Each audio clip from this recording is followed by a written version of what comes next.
Nous allons rentrer dans les délibérations spécifiques de ce Conseil et je donne la parole à Madame Rattez pour le compte-rendu annuel, le rapport de la délégation de service public que nous avions confié à la Sogemar pour nos marchés dits de plein air ou de vente au détail. Je me souviens que la dernière fois, à cause du Covid, de la période d'interruption des marchés, nous avions eu le rapport de 2019 avec un grand décalage. Parce que tu t'en souviens, je pense, Marie-Pierre. Fin d'année, oui, je crois bien. On avait regretté qu'il y avait forcément un décalage au moment où on avait passé ça au Conseil à l'année 2019. Là, on est bien, c'est-à-dire c'est ce qui doit être fait. L'année 2020, c'était il y a 5 mois. Donc la société nous a remis son rapport et Madame Rattez va vous en donner la synthèse.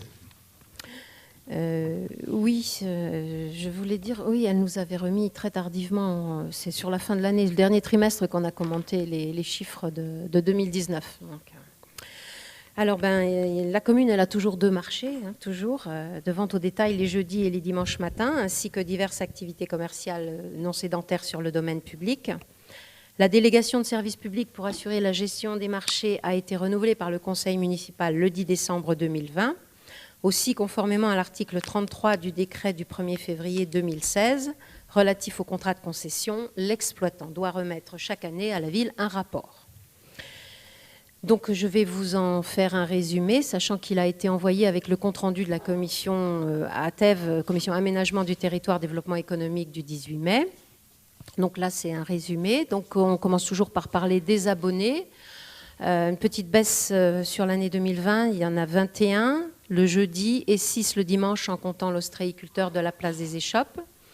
En termes de catégorie d'activité, ça ne bouge pas. Les métiers de bouche représentent toujours 70% des commerçants et 100% des commerçants du jeudi et 100% sur celui du dimanche. Quant aux résultats financiers, l'année 2020 a été un petit peu compliquée pour les recettes de notre délégataire. On se rappelle que les marchés ont dû fermer pendant le confinement. Ensuite, il y a eu une reprise avec une moindre fréquentation de la clientèle. Et de surcroît, cette reprise n'autorisait que 15 commerçants. Donc, par rapport aux 21 dont on a parlé, ça fait quand même un manque à gagner. Et nous avions fait un point avec la Sogemar à l'automne et répondu positivement à leur demande de réduction de titres de recettes. Si vous vous en rappelez, on a voté un avenant réduisant donc de 400 € le montant annuel, qui est de 8 000. Un avenant à la convention a donc été nécessaire. Alors, en 2020, les recettes globales ont baissé, revenant à leur niveau de 2013. Quand on reprend les chiffres, il n'y a pas de surprise. Ce creux du deuxième trimestre est dû au confinement, et c'est celui qui a pénalisé le plus l'entreprise.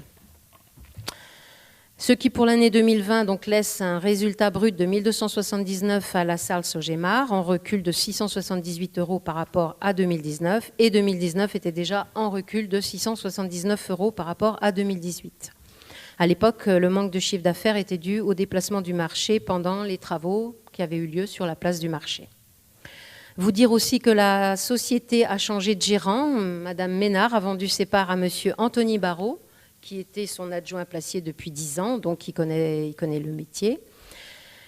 Et nous recevons régulièrement des demandes d'installation que nous validons et transmettons. Donc nous espérons que le marché va pouvoir récupérer de nouveaux abonnés et de nouveaux passagers pour de meilleurs augures. Voilà, si vous avez des questions. Voilà, y a-t-il effectivement, vous avez reçu le rapport. Alors s'il n'y a pas de questions, je n'ai donc, pas à mettre aux voix, non, parce que c'est un rapport et comme toute délégation de service public, on se doit de faire le point annuellement, mais ça ne fait pas l'objet d'un vote. On prend acte que le rapport a été transmis à l'ensemble du conseil municipal.